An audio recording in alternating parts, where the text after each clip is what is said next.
उत्तराखंड के हल्द्वानी में अवैध धार्मिक स्थल तो गिराने पर बवाल हो गया। नगर निगम की कार्रवाई से भड़के लोग, सरकारी गाड़ियों में तोड़फोड़ और आगजनी।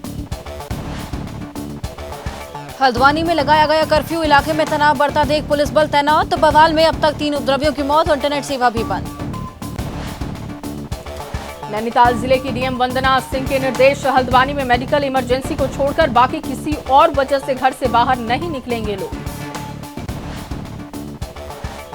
हल्द्वानी के बनभूलपुरा इलाके में कार्रवाई करने पहुंची थी नगर निगम की टीम। जेसीबी मशीन से गिराया जा रहा अवैध धार्मिक स्थल।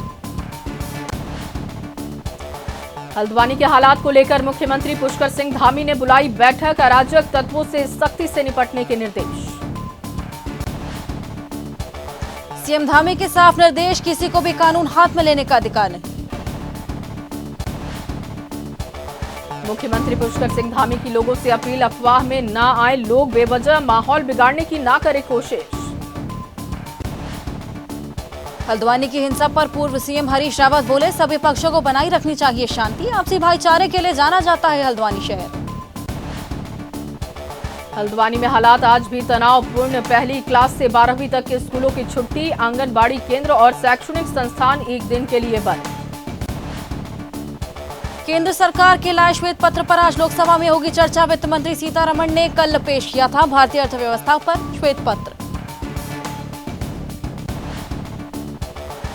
कांग्रेस सांसद अधीर रंजन चौधरी ने कहा, मैदाने जंग में होगा फैसला, पूछेंगे कहां घूम रहे मेहुल चौकसी, कहां कर रहे विजय माल्या मस्ती। अधीर रंजन चौधरी ने बीजेपी से पूछा सवाल, 10 साल से आपकी सरकार फिर 2G कोलगेट में कुछ क्यों नहीं निकला, चुनाव के पहले श्वेत पत्र क्यों लाना पड़ा।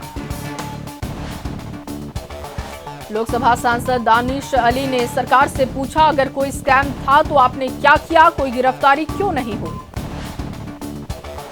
कांग्रेस नेता टीएस सिंहदेव ने कहा, कहानियों के आधार पर सरकार कर रही गुमराह, आंकड़ों के मुताबिक यूपीए सरकार में ज्यादा थी जीडीपी। यूपीए सरकार के 10 साल पर मोदी सरकार का श्वेत पत्र, कांग्रेस नेता उदित राज ने कहा, सरकार के व्हाइट पेपर को हम टॉयलेट पेपर मानते हैं।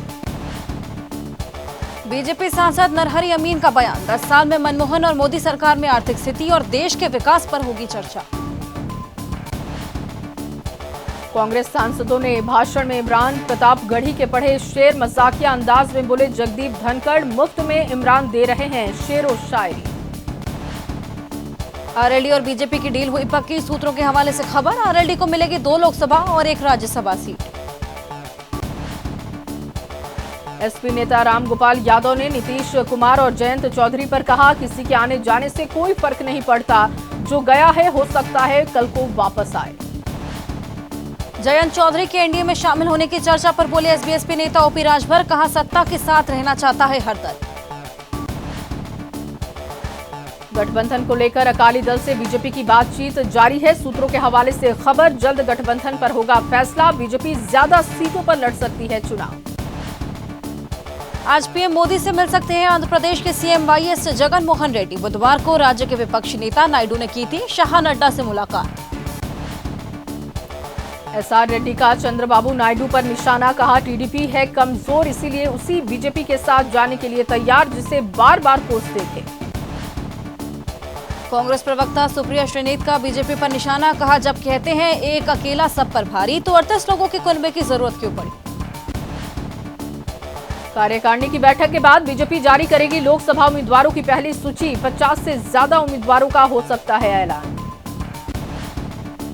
सीट शेयरिंग को लेकर अब कांग्रेस और आपके बीच मतभेद, आपने कहा इंतजार करते करते थक गए, असम की 3 लोकसभा सीटों पर घोषणा का इंतजार।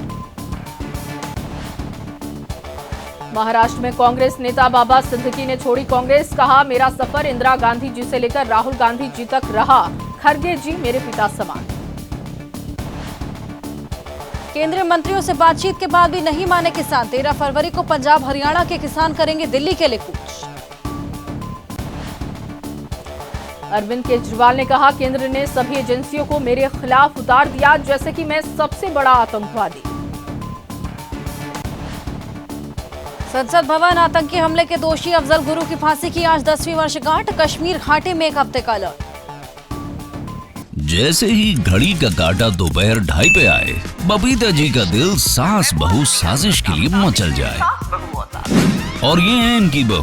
पूरे दिन ऑफिस की टेंशन हो जाए गॉन जब ये करें अपना फेवरेट शो फ्री टाइम पे ऑन।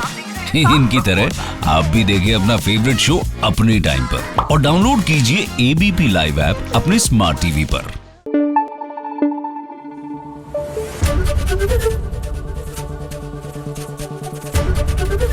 एबीपी न्यूज आपको रखे आगे।